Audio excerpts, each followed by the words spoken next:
August এই অভ্যুত্থানের পর শেখ হাসিনা আন্তর্জাতিক গণমাধ্যমে বলেছিলেন যে জাতি তার বাবাকে খুন করেছে, হত্যা করেছে, তিনি সেই জাতির কাছ থেকে প্রতিশোধ গ্রহণ করবেন। এই ঘোষণার পর 1975-এর 15ই আগস্ট থেকে 2024-এর 5ই আগস্ট এই 50 বছর শেখ হাসিনা বাংলাদেশে রাজনীতি করেছেন। শেখ হাসিনার এই রাজনীতিটা ছিল প্রতিশোধ গ্রহণ রাজনীতি। এদেশে আমরা কেউ নিরাপদ নয়। সীমান্তের অপর প্রান্ত থেকে আবার এখনো সংবাদ পাঠান, চক্করে ঢুকে পড়ার পায়তারা ধান্দা করতেছেন। আপনারা যেখানে আছেন ভালো আছেন, ধরে রাখবো সময় মতো, এর আগে ঢুকবার চেষ্টা করবেন না। এদেশের মানুষের কবলে পড়লে কত ধানে কত চাল হয় হিসাবটা বুঝে যাবেন। শেখ হাসিনা 50 বছর পর্যন্ত যে রাজনীতি করেছে, আমি বলি তার রাজনীতির অনেক বৈশিষ্ট্য, প্রধান দুটি বৈশিষ্ট্য ছিল। তার 1 নম্বর বৈশিষ্ট্য, শেখ হাসিনার রাজনীতি ছিল প্রতিশোধের রাজনীতি। 75 সালে তার বাবাকে কেন খুন করেছিল মানুষ, কেন অভ্যুত্থান হয়েছিল 15ই আগস্ট, সে কথা তিনি ভুলে গেছেন। তিনি সাদা মায়ের বুক খালি করেছিল বাকশালীরা। বাংলাদেশের মুক্তিযুদ্ধ এত মানুষ মনে নাই। 71 থেকে 75-এর 15ই আগস্ট পর্যন্ত এদেশে হত্যা করা হয়েছে। সেই মানুষের জন্য কোন মায়া নাই, কোন চোখের অশ্রু নাই, সব চোখের অশ্রু শুধু 15ই আগস্টের জন্য। এই বৈষম্য ভালো না। যে সকল মানুষ নিরীহ নিরপরাধ নারী শিশু 15ই আগস্টে নিহত হয়েছেন, তাদের জন্য আমরা সমবেদনা প্রকাশ করি। কিন্তু শুধু নিহত তারাই হন নাই, তাদের রক্তের যেমন দাম আছে, ওই 30,000 মায়ের চোখের অশ্রুর কোন মূল্য নাই।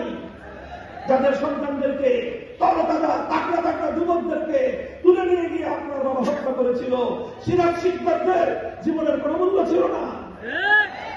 যাই হোক, পুরাতন হিসাব, ওই হিসাবে আমি যেতে চাই না। 15ই আগস্ট এই অভ্যুত্থানের পর শেখ হাসিনা আন্তর্জাতিক গণমাধ্যমে বলেছিলেন যে জাতি তার বাবাকে খুন করেছে, হত্যা করেছে, তিনি সেই জাতির কাছ থেকে প্রতিশোধ গ্রহণ করবেন। এই ঘোষণার পর 1975-এর 15ই আগস্ট থেকে 2024-এর 5ই আগস্ট এই 50 বছর শেখ হাসিনা বাংলাদেশে রাজনীতি করেছেন। শেখ হাসিনার এই রাজনীতিটা ছিল প্রতিশোধ গ্রহণের রাজনীতি। তিনি প্রতিশোধ নিয়েছেন বাংলাদেশের জনগণের কাছ থেকে, তিনি প্রতিশোধ নিয়েছেন বাংলাদেশ নামক রাষ্ট্রটার কাছ থেকে। এই দেশটাকে তিনি স্বাধীন রাখতে চান নাই। দেখেন না, কথায় কথায় বলতো বিদ্যুৎ দিয়েছি, বেশি কথা বললে বিদ্যুতের সব সুইচ বন্ধ করে ঘরে বসে থাকবো। বলতে মোবাইল ফোন দিয়েছে কে? মোবাইল ফোন দিয়েছিলেন, উনি বাংলাদেশে ইন্টারনেট দিয়েছিলেন। সারা পৃথিবীর মানুষ যখন মোবাইল ব্যবহার করে অগ্রসর হয়ে গেছে, বাংলাদেশের একটি জনগণকে উনি মোবাইল দেন। এই ছিল ওনার ভাবখানা।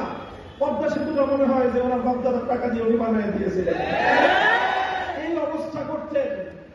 এই অবস্থা করে তিনি এই বাংলাদেশটা সম্পর্কে তার ধারণা এটাই ছিল, বেশি বাড়াবাড়ি করবা, বাংলাদেশটাকে ভারতের অঙ্গরাজ্য বানিয়ে দিব। এটা ছিল তার রাজনীতি। এজন্য ভারতে গিয়ে তিনি মাথার মধ্যে তিলক করেন। সেখানে তাকে মুখ্যমন্ত্রী ঘোষণা দেওয়া হয়, তিনি মুসকি মুসকি হাসেন। বাংলাদেশের মানুষ সেদিন বলে দিয়েছিল, বাংলাদেশের ক্ষমতার মস্তকে আমরা স্বাধীন আত্মমর্যাদা সম্পন্ন প্রধানমন্ত্রী চাই, তিলকমালী মুখ্যমন্ত্রী দেখতে চাই না।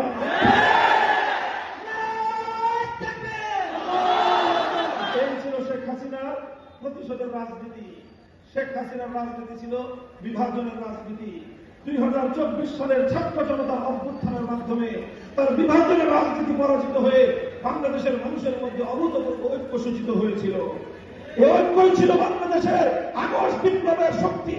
এই ঐক্যের মাধ্যমে এদেশের মানুষ ফ্যাসিবাদকে পরাজিত করতে সক্ষম হয়েছে। ঐক্যটা আমাদের ধরে রাখতে হবে। এই ঐক্য যদি আমরা ধরে রাখতে না পারি, বিএনপি, জামায়াতে ইসলাম, হেফাজতে ইসলাম, আমরা কেউ এদেশে নিরাপদে থাকতে পারবো না।